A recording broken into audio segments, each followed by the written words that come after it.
Most people think of the Crusades as a holy war fought only by male knights, but that's just a small part of the story. Women played a big role in all three Crusades, but their contributions are often overlooked or minimized. They were not just wives and mothers, but also warriors and leaders. Today, we'll meet some amazing women from the world of Crusades and find out why they took up arms and what challenges they faced. You'll be surprised by their bravery and strength. So get ready for an adventure back to the Middle Ages and discover the truth about women warriors in the Crusades. But before we dive into the world of medieval warfare, let's take a moment to appreciate the support of our sponsor, Masterworks.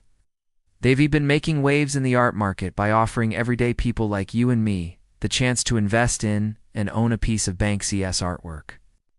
And here's how it works. Masterworks curates offerings from iconic artists like Picasso and Monet and breaks them down into smaller fractions, allowing more people to invest.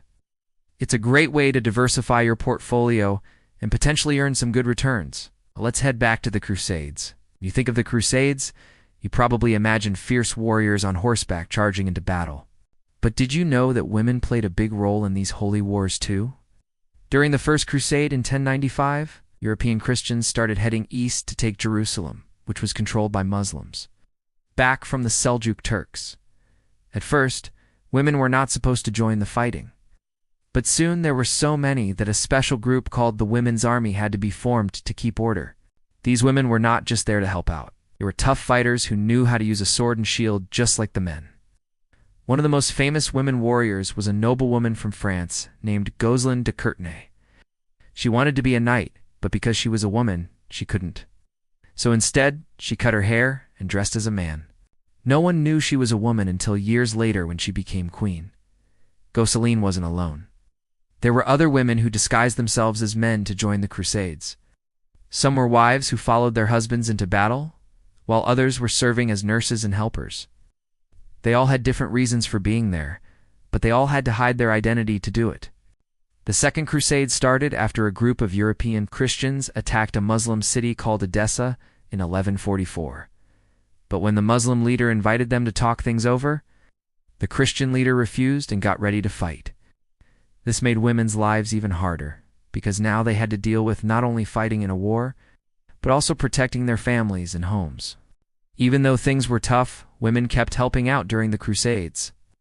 They worked as nurses, helped build defenses, and even led armies when the men went to fight. One example is Queen Eleanor of Aquitaine, who took control when her husband went to war.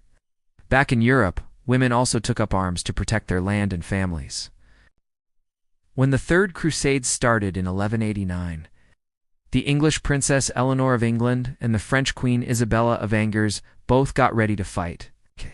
They built strong defenses around their kingdoms to keep their lands safe from enemies. Even though they didn't go on crusade themselves, they still had a big impact. Eleanor of England became known as a warrior queen because she built castles and trained soldiers. While Isabella of Angers was in charge of a kingdom for a short time, she showed how powerful women could be in positions of authority. Both queens proved that women could handle important jobs and make tough decisions when the men in their lives were busy fighting.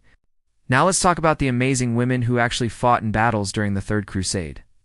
When King Richard the Lionheart went to fight in the Holy Land, his sister Joan joined him with her knights and archers. Joan wasn't just a supporter of the crusade, she was a true warrior who fought alongside her brother. Unfortunately, we don't know much about her life after the crusade, but we do know that she died a hero. Another brave warrior was Queen Sibylla of Jerusalem, who fought against Muslim rulers to protect her kingdom. Despite facing many challenges, these women demonstrated courage and leadership during a time when society expected them to be more passive.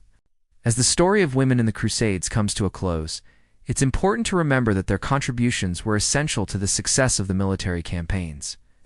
From providing medical care to building defenses and even leading armies, these women proved that they were just as capable as men in the face of adversity. I hope you enjoyed this journey through time and learned something new about the amazing women who lived during the Crusades. If you want to learn more about them, check out the resources below. Until next time, stay curious and keep exploring the world around you.